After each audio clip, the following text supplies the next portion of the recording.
I will do my best to explain how I make sure that I have loose tension. So as you can see, starting over here on this peg, I take my 2 skeins and I go around and just barely, like, have it wrapped around the peg, and then come around and then go across to the next peg. Same thing. Whoops. That's the other thing, you gotta make sure that you have both of the skeins when you go around the pegs.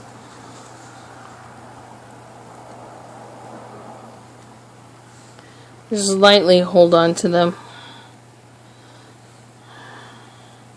Making sure that you put your thumb on the peg that you have, that the skeins have gone around that peg. That way they won't fall off. And you say, what about the other side? Well, I've learned that you don't really have to hold on to that other side. It's where you bring the thread, the skeins, sorry, not the threads, the yarn, you know what I'm talking about, like this, just enough that it goes gently around the pegs. You keep on doing this and make sure that you have both of your skeins, whether you have 2 of the same colors or 2 that, you know, that are different. So you come to the end. Here you are, you come to the end. Okay. You go again, you go around. You could go around that way or whatever, it doesn't matter. I always have to have using my knees to hold it in place.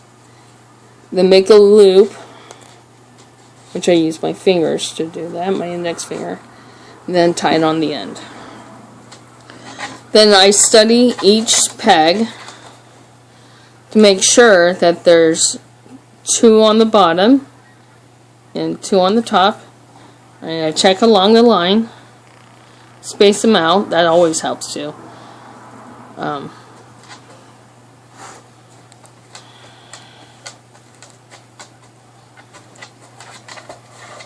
Check there on that end. Now the same thing. You turn it over, and then you check that side.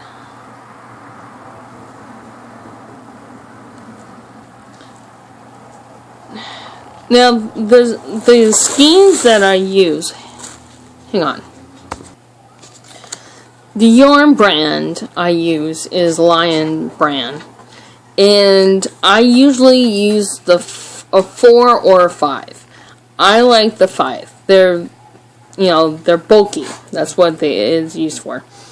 As you can see, you can use it for crocheting or for knitting. Well, they need to put something for looming. Anyway, so you got that all tied down over here. Take your pick.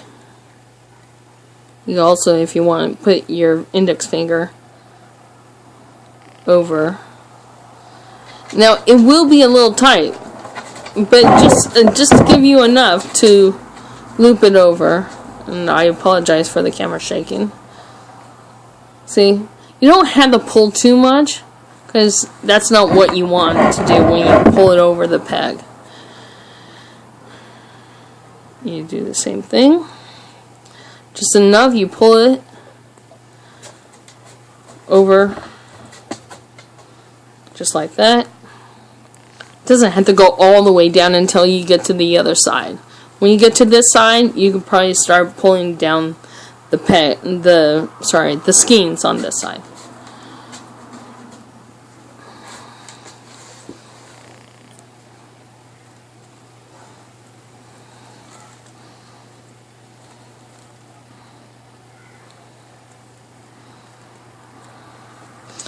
And also, you would probably want them to be a little tight. I mean, when you have a finished product, or even when you get started.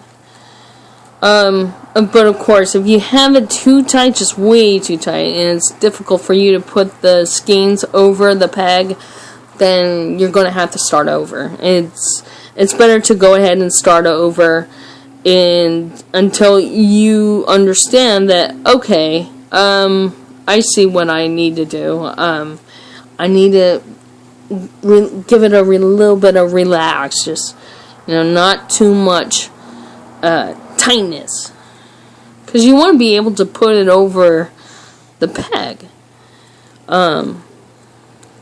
So as you can see, this is a figure 8, where it's where they go around, well, like that, and then it connects to the other side, to the other pegs.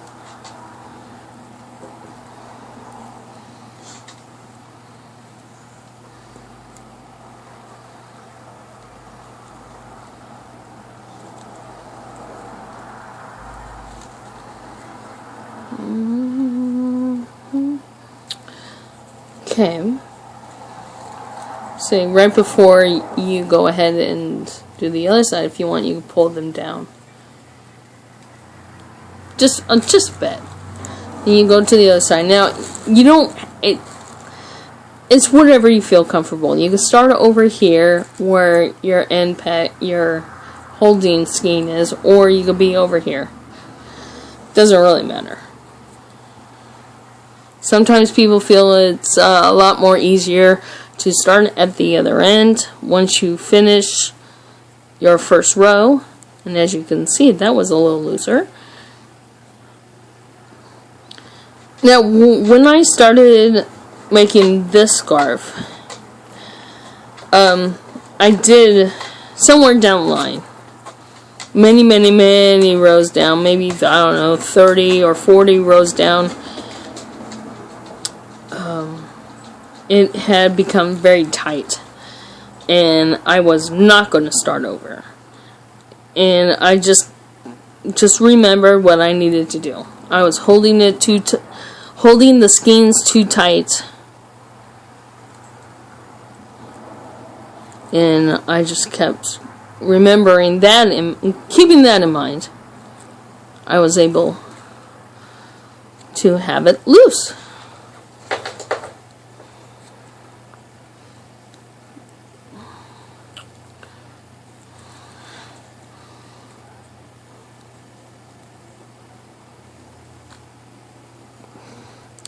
And that's the other thing.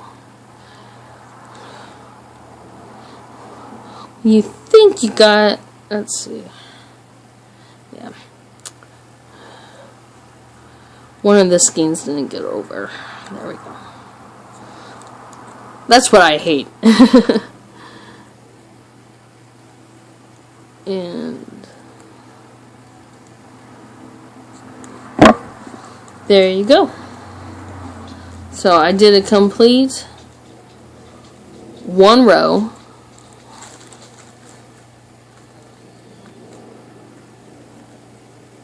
on the scarf, and as you can see, it's not quite finished. So that's where I started. And as it goes up, and there we go.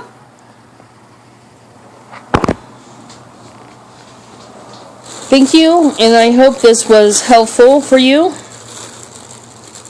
Next time, maybe I'll make it a little bit more professional. Thank you very much.